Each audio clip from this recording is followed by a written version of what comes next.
All right, welcome everyone to the All About Nothing podcast, kind of daily show. I am Barrett Gruber, host of the All About Nothing podcast with Zach King. You can find me across all social media at Barrett Gruber. With me is the host of podcast Black, White, and Blue in the South with Dr. Jamil Brooks, all the way here from Greenwood, South Carolina, Mr. Bill Kimler. Welcome, Bill. If you want to participate in the show, you can chat with us on YouTube, Twitch, or Facebook. You can find links at the top of our webpage, theallaboutnothing.com. Please follow and subscribe wherever you are hearing us. Let's get it started. I almost said good morning. I'm tired. It feels like morning. Either that or you're drunk. I can't tell the difference. I have not even had a sip yet. So let me.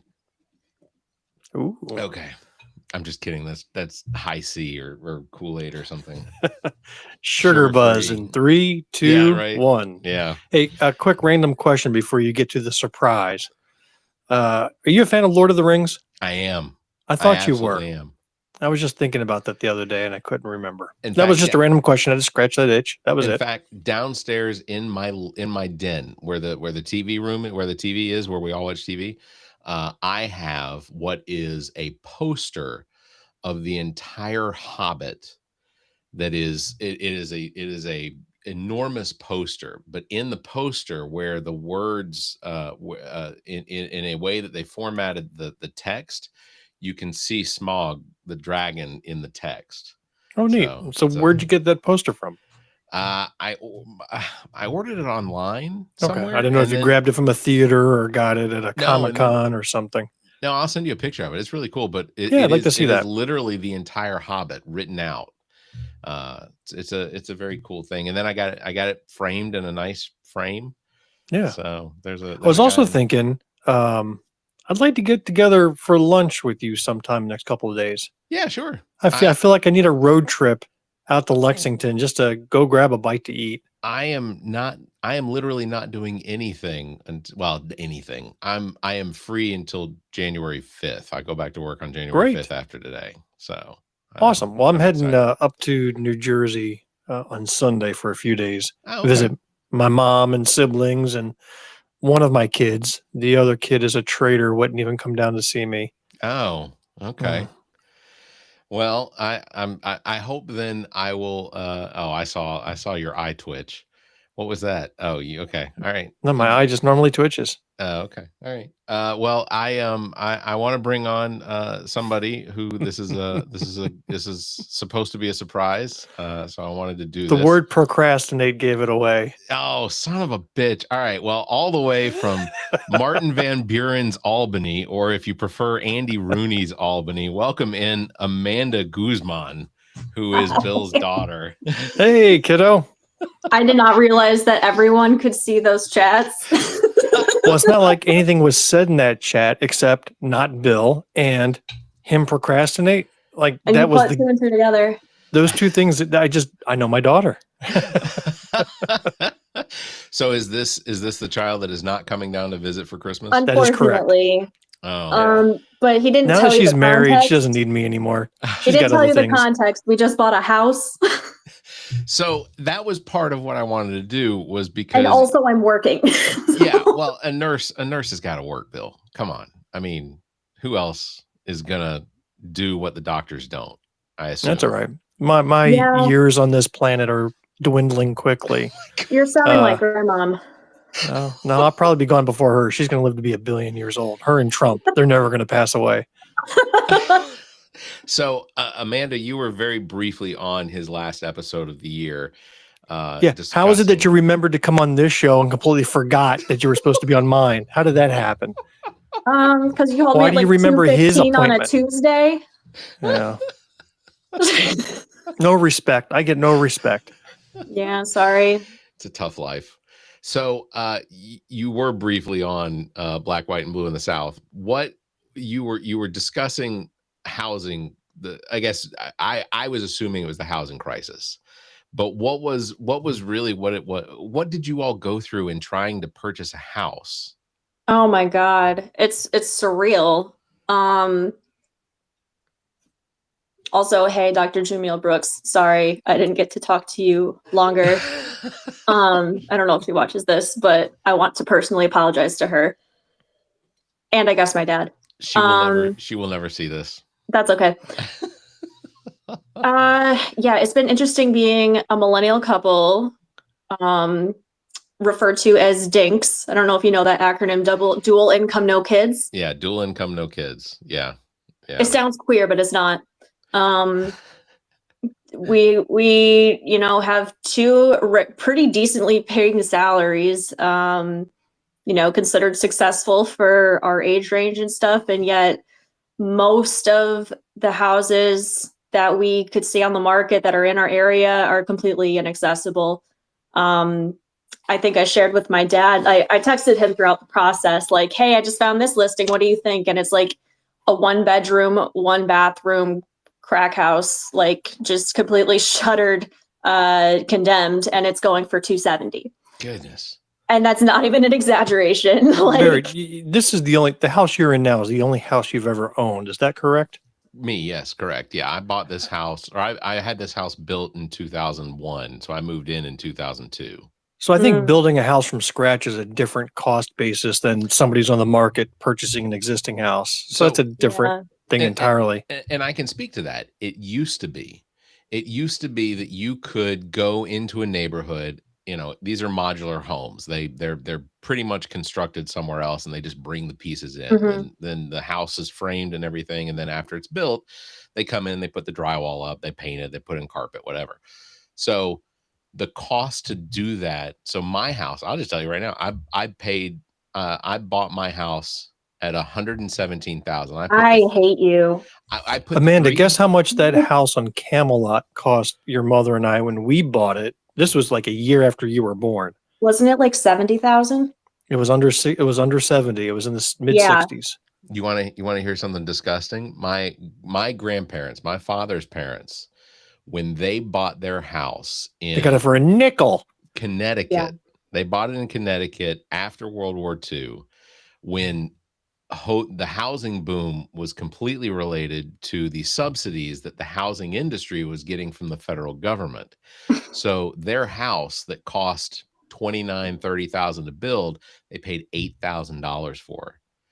That same house about 4 years ago, outside of New York City in Connecticut, cost almost $2.5 million. That's insane. Yeah. That's insane. So, no, I mean, like, I think that back in the good old days, you could get a house for like 1 or 2 times your salary, and now you need like 7 times your salary. Well, honestly, Amanda, I don't know how you have time to be on this podcast here with Barrett. You need to be out there getting a second job if you're going to stay in that house more than a year. Yeah. So we got our house for $340, and that's a deal. That is a steal, honestly, for this area and for the condition. You browbeat the owners, and you knocked the price down considerably, didn't you? Yeah, they even gave us credits. They were very generous, Weren't they the ones that you put an offer on first, and then they declined, thinking they can get that was better? A different house, actually. Oh, I thought that's where you ended back up.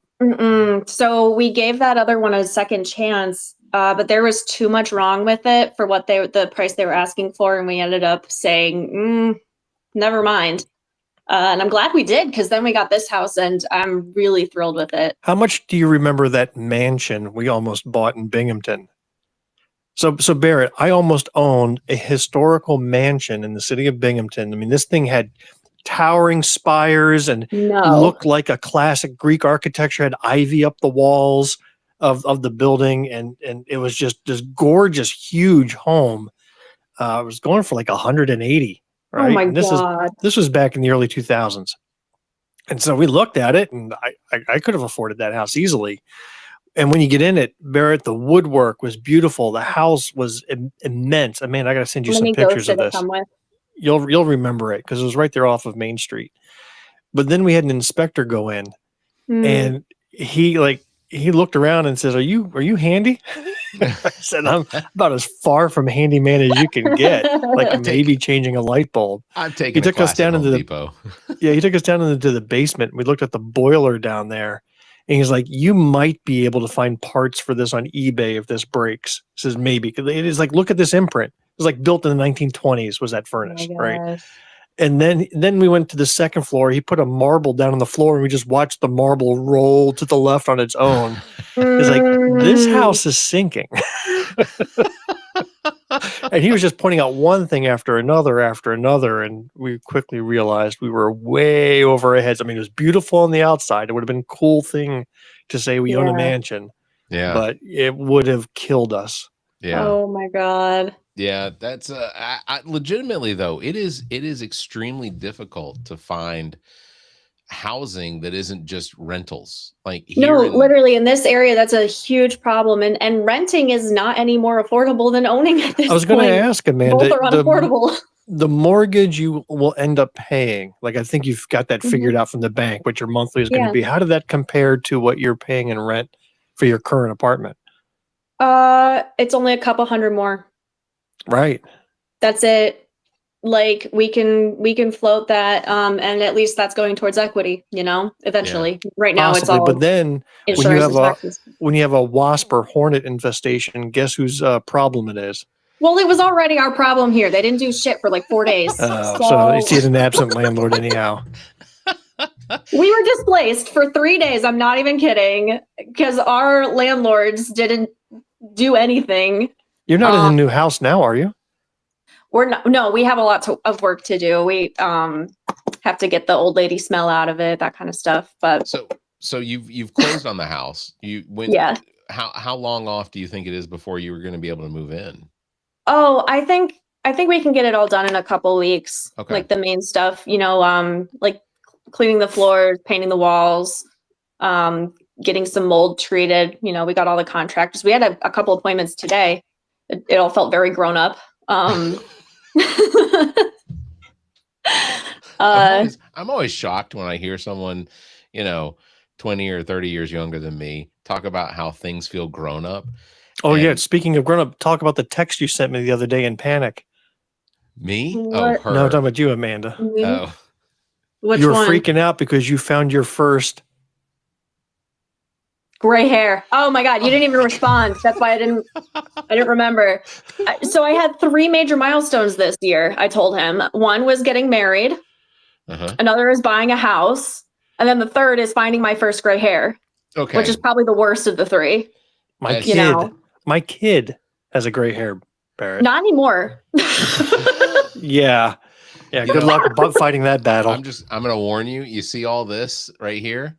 It should be blue is what that should be. Well, it should be. And Zach and I are discussing that as that may be coming up in the next Barrett lost weeks. a football bet. Now he has to have his beard dyed blue. Yeah. But and it's been over a month.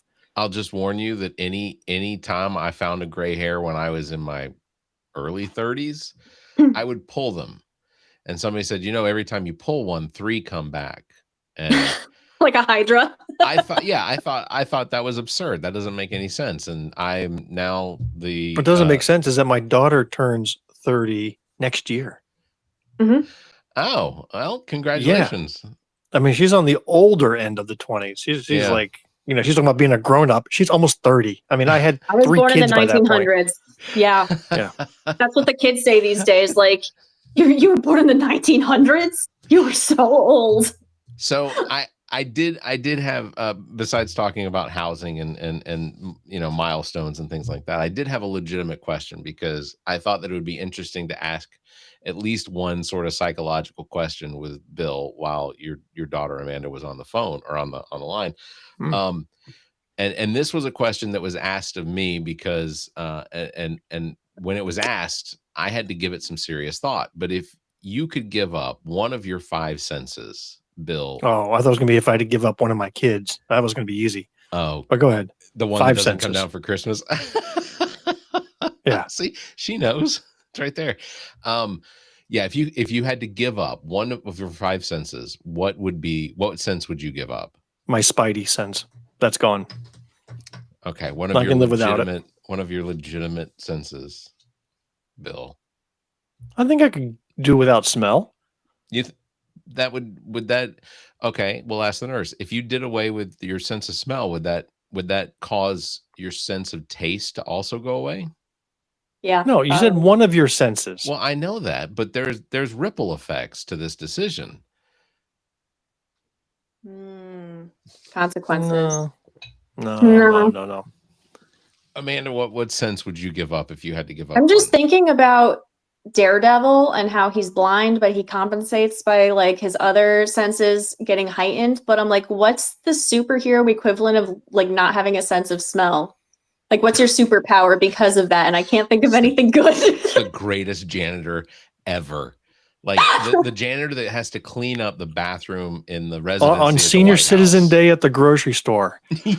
And I've done that, so I know that experience.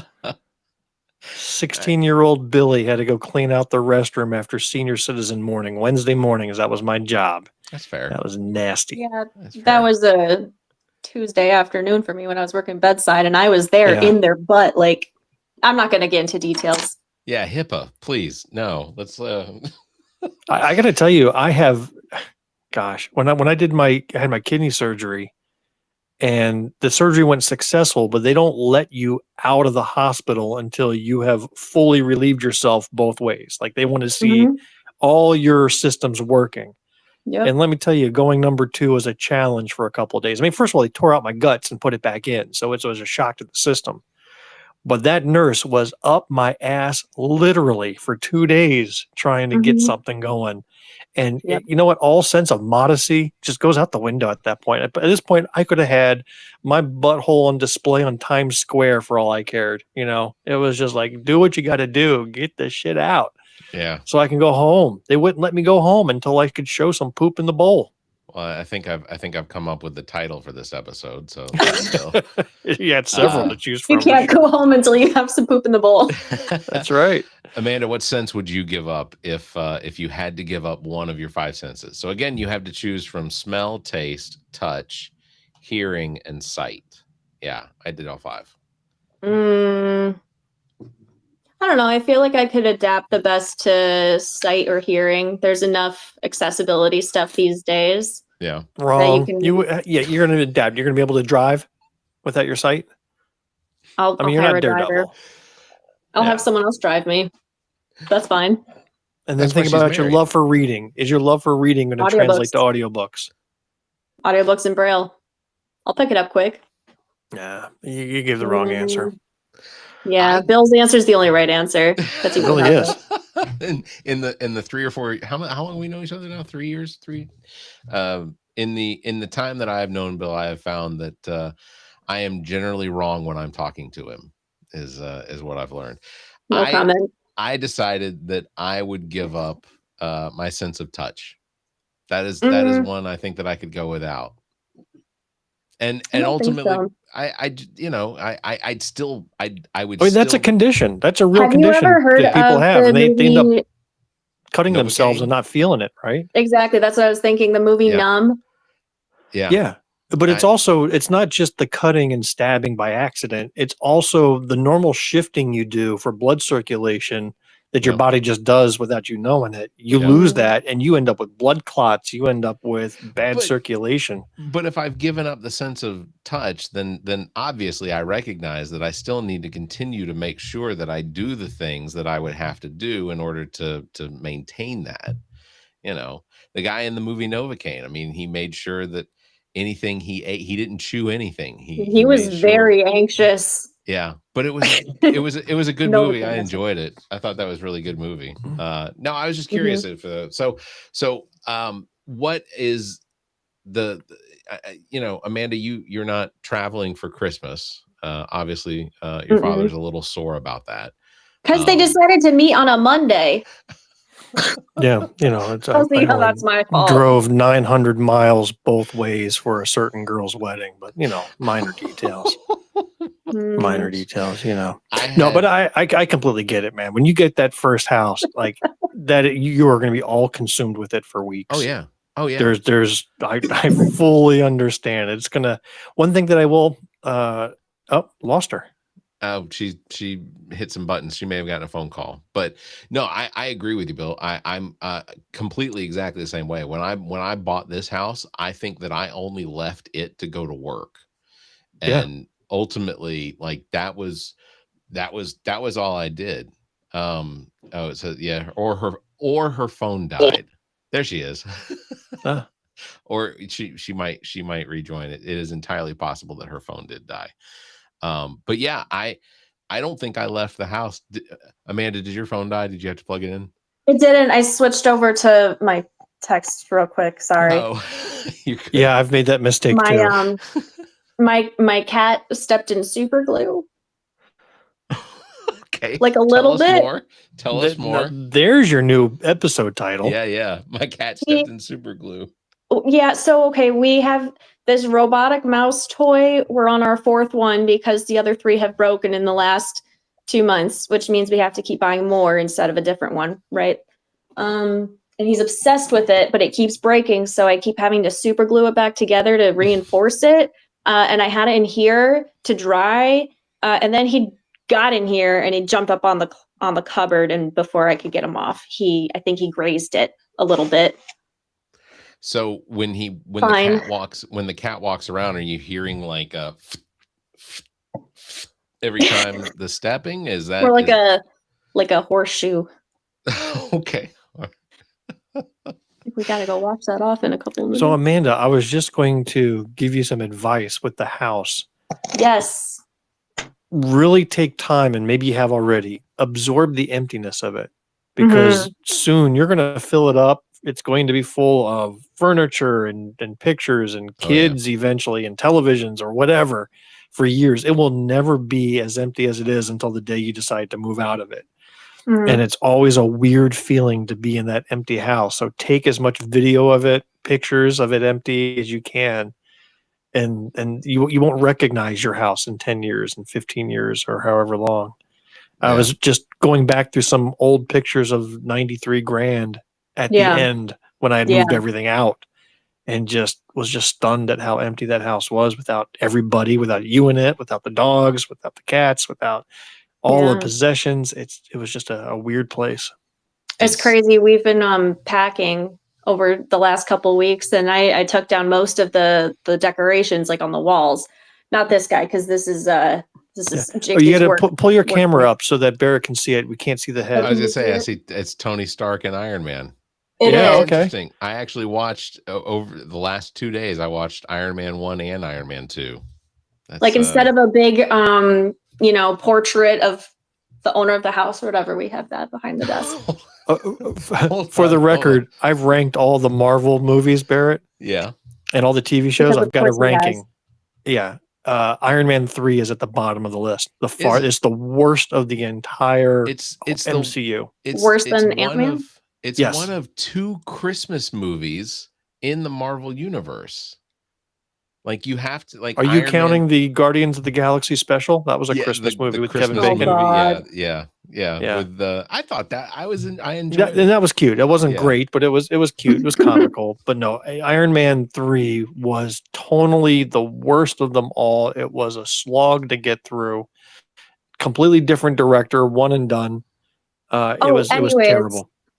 I took down all the decorations around here, and it feels like completely devoid of personality, and it's very off-putting because I like covering the walls. That was the completion of that thought. I've been decluttering recently as well, and it's interesting to find the amount of space that's available when you take away some things. And that has been nice, because for me, don't look at the walls here, but I'm usually very organized when it comes to everything. And so being able to declutter and organize again and start cleaning up has been pretty nice. Have you given your notice yet to your landlord that you're moving out? Have you given I don't know if it's a 60, 30, 90-day heads up? Yeah, we told them a while ago, and they were very understanding that this has been it's a kind of dynamic process. But did you do it in writing? Yeah. Yep. Okay. We have our lease until the 15th. Okay, good. When I bought this house, because it took about 3.5 months to build, I was still in my apartment. But when I was able to move into the house, my apartment, I still had like 4 months left on the lease from when the house was finished being built. And they, they weren't going to let me out of the lease. So I kept that apartment for when people came to town. So there was still 2 beds, 2 bedrooms, 2 bathrooms. You told me you were paying rent and mortgage at the same time. See, it's a difference between 2002 rent to now, because I should have just saved better in 2002 and bought a house then. I had an 1,800 square foot apartment, 1,800 square feet, which is larger than some friends' houses now. I was paying $4.99 a month for that. Stop it. $4.99 a month in 2002. Like, but that's Columbia, South Carolina. It was not in a great neighborhood. I didn't care. If I was going to get shot, I'd get shot. But it wasn't that big a deal.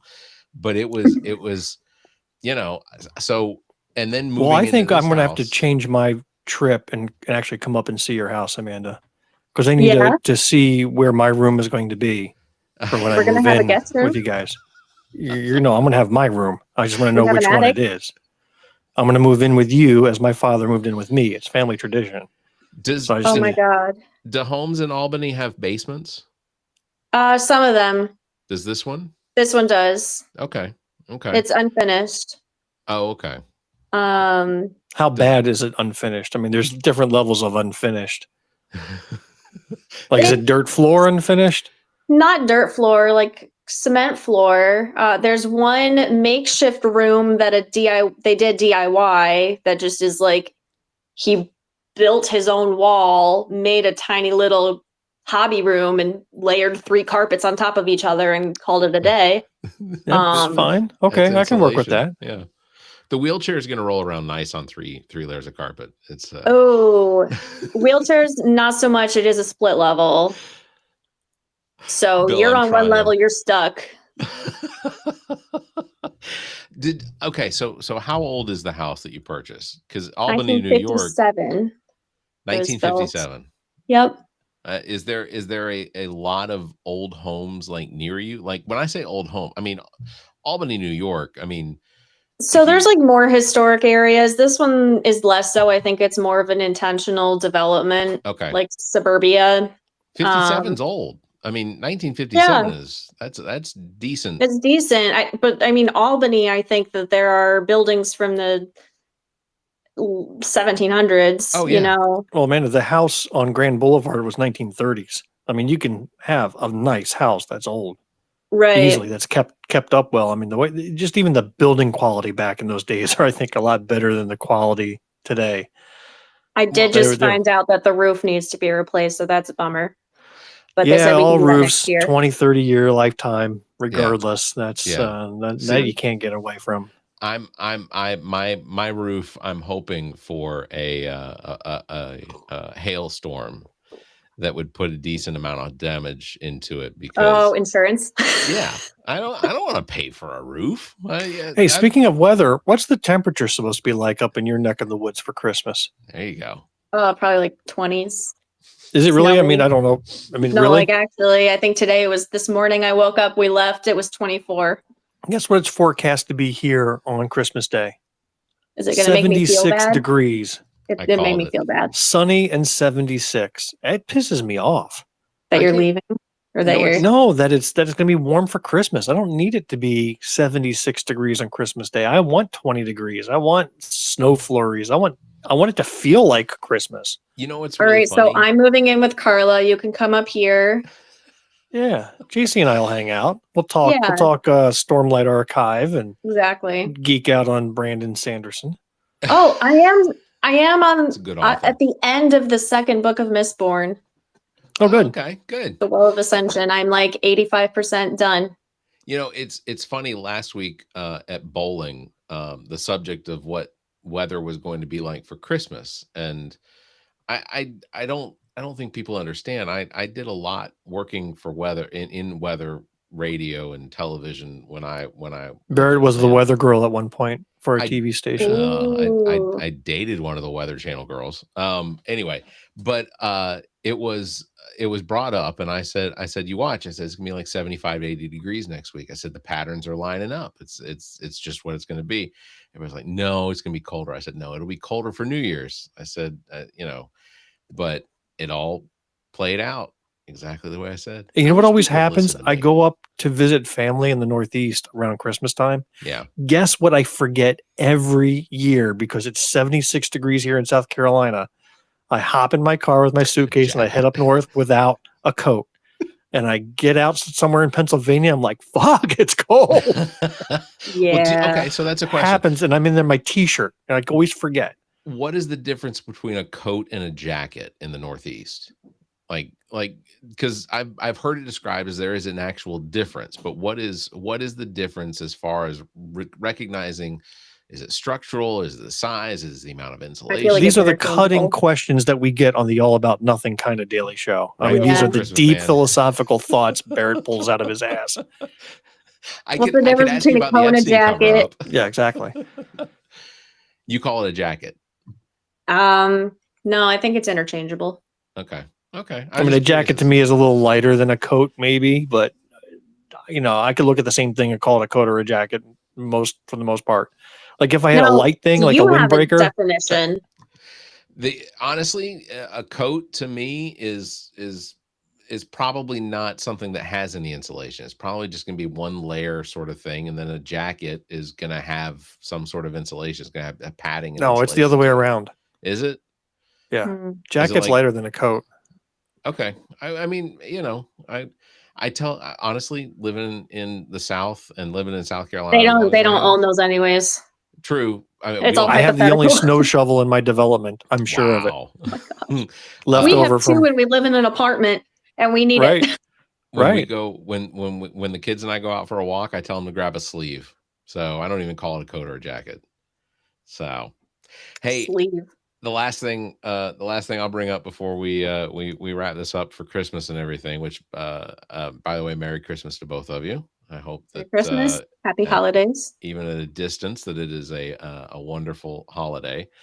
Bill Clinton just recently said that he wants all of the information about him and any sort of redactions. He wants all of that to be released out of the Epstein files.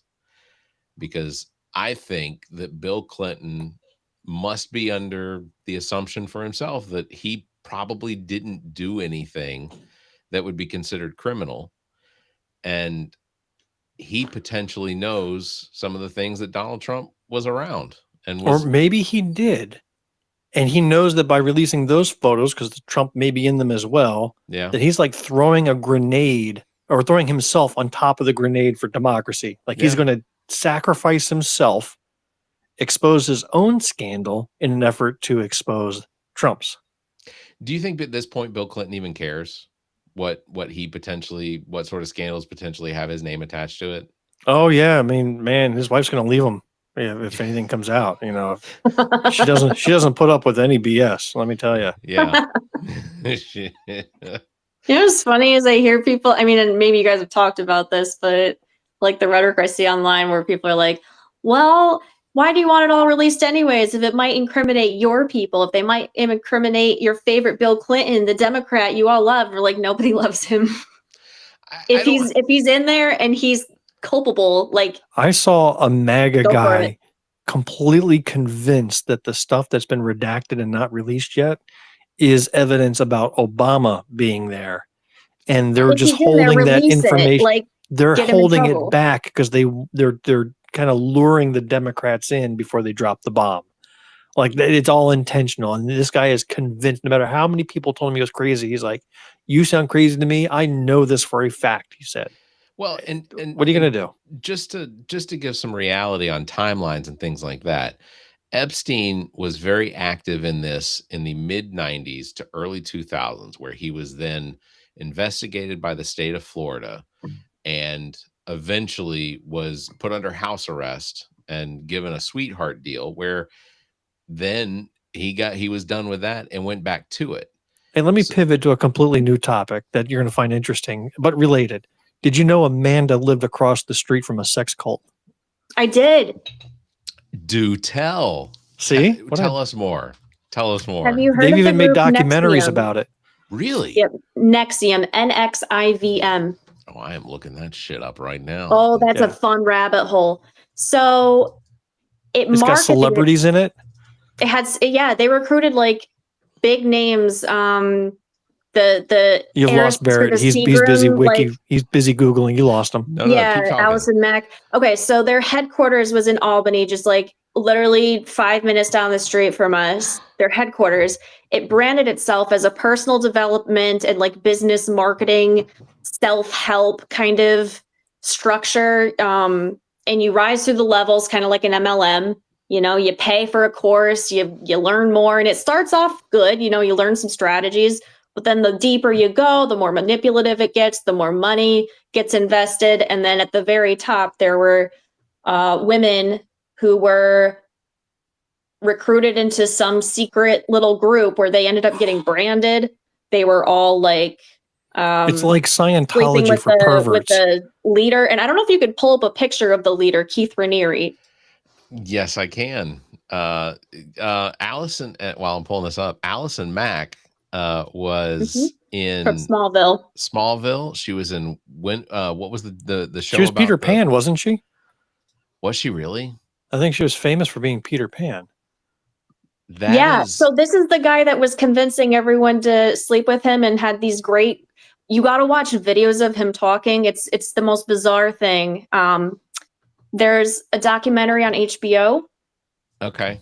And there's several podcasts by former members. And it's, you know, what's funny? It's pretty much gone in the US because he's in jail.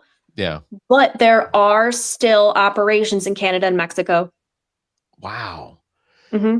That's crazy. So I remember something about the Allison Mack tie because I remember something about her being arrested for like racketeering. Yep. It was because of this. She was, so they have a house in Clifton Park, which is 20 minutes north of here. That is like she had like a personal home there where they hosted this stuff and like did stuff in the basement. So anytime that I came up to visit, we would always have to either walk by or drive by and look at that place. It looks very benign, like very honest. It's just part of like a mall, like a strip mall of businesses. Well, okay. So tell me what is this building? Do you recognize this one? It says it was the office building, Carner Woods Office Park. Yeah, like it's an office park. All of the buildings look like that. I mean, so that's not where the crazy stuff happened, though. When you lived across the street from this, did you meet or interact with any of the people that were? No, I wasn't literally across the street. I was a few minutes down the road. Okay, but still close. I don't think I interacted with them at all. Not that you would have known, though. Yeah. I guess not knowingly. That's really interesting. I just I don't know. I don't even. I mean, did you ever? Was it active while you lived near it? Yeah, it was near the end of it. I think charges were coming up and people were speaking out, but he hadn't been arrested yet. And I think he just got arrested a couple of years ago. But I was like following it as the trial was in progress. How do you get away with something like that in a neighborhood with an HOA? Like, I gotta know. I don't think it was in a development with an HOA. That's Claire Bronfman. I'm just looking at some of the names, like the outstanding Carlos Salinas de Gortari, who was the president of Mexico. Like, former president. They intentionally recruited big names to enhance their reputability. I mean, how do you think Amanda met her husband? That was a different cult. Oh, I get them confused. Okay, well, look, I'd love to continue this, but at some point I'm going to need. Well, next time I have to tell you the story about how I didn't know her husband's name until last year. So that's a different story we can share. But hey, time's up. You're trying to get off the air. Last year was not. She wasn't married to him last year. No, completely. I guarantee you. No, I'm just. They've been together for over 10 years. 8 years. 8 years. But I had his name wrong until last year. I'm going to tell you, my first wife's father probably didn't know my name through our entire marriage. So, I'm not accusing anybody of anything. Hi, how's it going, Brett? But I'm just gonna say, cocaine's a hell of a drug. And I called him Garrett for the first year. It's just Barrett's a tough name to remember. I called him Garrett Gruber. Gary. That's fair. Barry. That's fair. It's better than some of the things I get called. That's for certain. Well, all right, now watch Barrett wrap up this show. It's like it's a professional. He never gets it right. Go ahead. Oh, that's harsh. All right. No pressure. Well, on Bill's bombshell, that's going to wrap it up for this episode. Big thanks for everybody for listening and watching. Don't forget, you can follow Bill at PoliticalBillSC and myself at Barrett Gruber across all of social media. Thank you for liking and hitting that bell. If you can, give us a 5-star review, leave a comment. Until next time, thank you, Amanda, also for being on the show. Until next time, you all stay safe, be kind, and keep your hands to yourself. And away from super glue. For sure. Cats too. Keep your paws out of super glue. That was good. I hope y'all had fun. I didn't know Amanda wasn't coming to Christmas, which I'm